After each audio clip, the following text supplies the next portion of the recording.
حسین ابن علی رضی اللہ تعالیٰ عنہ کا سر انور دستے قاتل نے تب کاٹا جب وہ سجدے میں جھکا ہوا تھا۔ یزید نے کہا میں بیعت لوں گا، امام حسین نے کہا کبھی بھی نہیں دوں گا، یہ سر کٹ سکتا ہے جھک نہیں سکتا۔ سر کاٹ کے نیزے کی نوک پہ چڑھا دیا گیا اور یہ اس بات کا اعلان تھا کہ ہم جیت گئے اور حسینی ہار گئے، اور لشکر یزید میں غوغا مچ گیا، نقارے بجنے لگے کہ ہم جیت گئے، دیکھو امام حسین شہید کر دیے گئے، اور سر کاٹ کے نیزے کی نوک پہ چڑھایا گیا۔ لیکن لشکر یزید سے ہی آواز آئی یہ کیسا سر ہے جو کٹ کے بھی سر بلندی ہے، کٹ گیا ہے پھر بھی اونچا ہے۔ اللہ اکبر، یہ سر سجدے میں کٹا ہے، رب کے حضور عبادت کی حالت میں کٹا ہے۔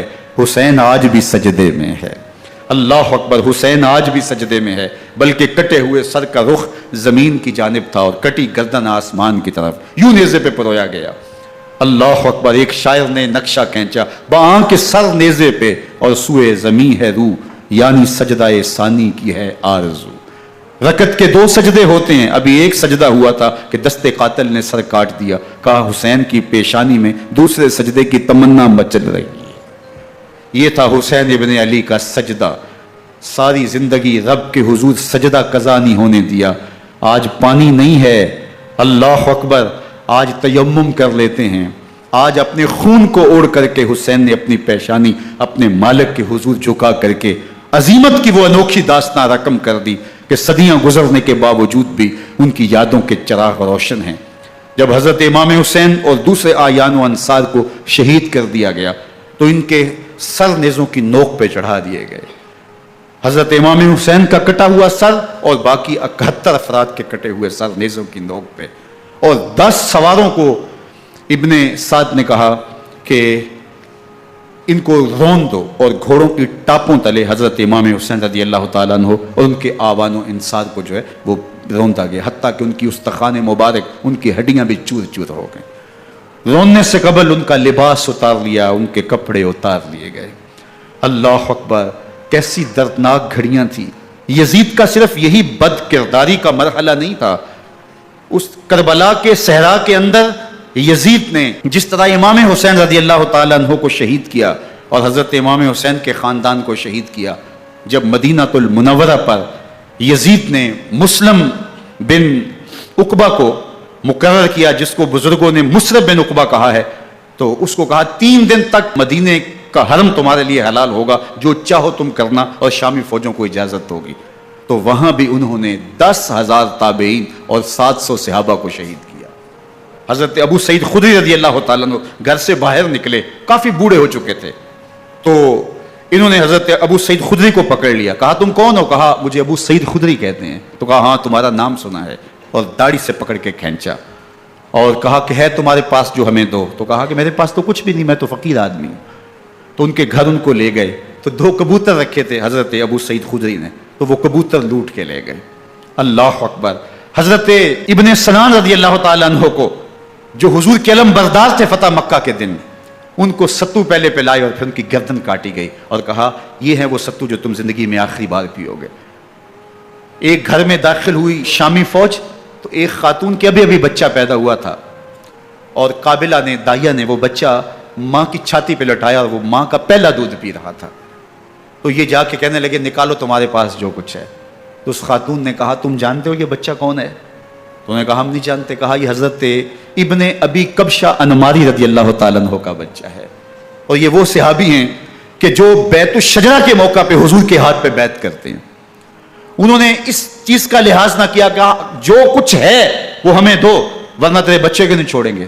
تو ماں بچے سے مخاطب ہو کے کہتی ہے، ابھی بچہ پیدا ہوا ہے اور ماں سے پہلا دودھ پی رہا ہے، کہ بیٹے اگر میرے پاس کچھ ہوتا، وہ قیمتی سے قیمتی چیز بھی ہوتی، تیری جان کے لیے قربان کرتی، لیکن اس وقت میرے پاس کچھ ہے نہیں۔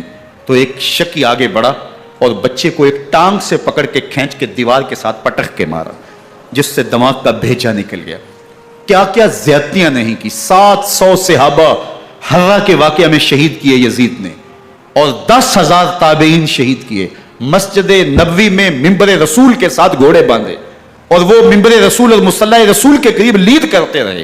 حضرت سعید بن المسیب فرماتے ہیں میں نابینا تھا اور حضور کے روضہ انور کے پاس بیٹھا تھا، اور یزید کے سپاہی آتے، جو بھی مسجد میں نظر آتا پکڑ کے لے جاتے۔ مجھے نابینا سمجھ کے چھوڑ دیتے، لیکن میں پریشان تھا کہ ظہر کا وقت ہوگا، عصر کا وقت ہوگا، مغرب عشاء کا وقت ہوگا، نہ اذان، نہ اقامت، نہ جماعت، تو کیسے مجھے پتہ چلے گا کہ نماز کا وقت ہو گیا اور کیسی میری نمازوں کا کیا بنے گا؟ میں اس فکر میں بیٹھا تھا. لم ازل اسمع الاذان والاقامت من قبر رسول اللہ صلی اللہ علیہ وآلہ وسلم. فرماتے ہیں جب بھی پھر نماز کا وقت آیا، گنبد خضرا سے اذان کی بھی آواز آئی، اقامت کی بھی آواز آئی. 3 دن تک مسجد نبوی کے اندر گھوڑے بندے رہے اور مدینہ کی حرمت پامال کی. مدینہ کے گھروں کے اندر یہ بدکماش داخل ہوئے اور جو بدکاریاں انہوں نے کی، کلیجہ منہ کو آتا ہے. 1002 شیزائیں ان بدکاروں کی بدکاریوں کی وجہ سے کنواری حالت کے اندر حاملہ ہوئی. 3 دن تک مدینے کا حرم انہوں نے پامال کیا اور پھر مکہ المکرمہ میں کعبۃ اللہ پر گولے برسائے اور کعبہ کا غلاف جل گیا. وہ تو یزید مر گیا اور حضرت عبداللہ ابن زبیر رضی اللہ تعالیٰ عنہ نے اپنی خلافت کا اعلان کیا. یزید کے یہ کرتوت تھے، ادھر اہل مدینہ کو ستایا، ادھر اہل مکہ کو ستایا اور رسول اللہ صلی اللہ علیہ وسلم کے خانوادے کی بے حرمتی اور توہین کی. نہ صرف انہیں قتل کیا گیا، ان کی لاشوں پہ گھوڑے دوڑائے. ابن سعد اور شمر جو ہے وہ خیموں میں داخل ہوا اور مخدرات اسلام کی چادریں چھیننے کی کوشش کی. حضرت زینب سلام اللہ علیہ نے مخاطب ہو کے کہا ہمارے چہرے کے رکھوالے چلے گئے ہیں، ظالم تو خیال نہیں کرتا ہم رسول اللہ کی بیٹیاں ہیں. حضرت شہربانو، حضرت زین العابدین اور حضرت زینب سلام اللہ علیہ، ان تینوں کو ایک اونٹ پہ باندھا گیا اور باقی اونٹوں پہ باقی سادات کو، حضور کی شہزادیوں کو باندھا گیا، رسیوں میں جکڑا گیا اور اونٹوں پہ باندھ کر کے کوفے کی جانب آگے آگے شہیدوں کے سر چل رہے ہیں اور پیچھے یہ قافلہ چل رہا ہے. اور جب یہ قافلہ وہاں سے گزرا جہاں لاشیں پڑی تھی، امام زین العابدین 14 سال کے تھے اور بیمار تھے اور ان کا حوصلہ نہ ہوا، وہاں غشی ان کے اوپر آنے لگی. اور وہ منظر ابن کثیر نے، باقی لوگوں سب نے لکھا ہے کہ پھر جب ان کی یہ حالت ہوئی تو پھر سیدہ زینب سلام اللہ علیہ، جنہوں نے ابھی تک بڑے حوصلے کے ساتھ ساری مشکلات کا مقابلہ کیا تھا، اب ان کے بندھن ٹوٹ گئے اور آنکھوں سے آنسو بہنے لگے اور سیدہ زینب تھے امام حسین رضی اللہ تعالیٰ عنہ کی لاش پہ کھڑے ہو کے، اور وہ روندی ہوئی لاش، ٹوٹی ہوئی ہڈیاں اور وہ بڑا بدن، کٹا ہوا سر نیزے کی نوک پہ اور لاش یہ پڑی ہے. تو حضرت سیدہ زینب نے مدینے کی طرف منہ کر کے جو ہے وہ حضور سے فریاد کی، یا محمد آہو، یا محمد آہو، ھذا حسین بالآراء مزمل بالدماء، یا محمد آہو بناتوں کا سبایا. رسول اللہ، اے پیارے آقا، یا جدہ ہو، اے ہمارے نانا محترم، یہ دیکھیے آپ کا حسین پڑا ہوا ہے، بدن سے کپڑے اتار لیے گئے، خاک ہوائیں اڑا رہی ہیں اور اس کے اوپر چادر جو ہے وہ مٹی کی پڑ گئی ہے. حضور آپ کی اولاد کاٹ دی گئی اور پھر کہا بناتوں کا سبایا. حضور دیکھیے آپ کی بیٹیوں کے ہاتھ باندھ دیے گئے ہیں، اونٹوں پہ کس دیا گیا ہے.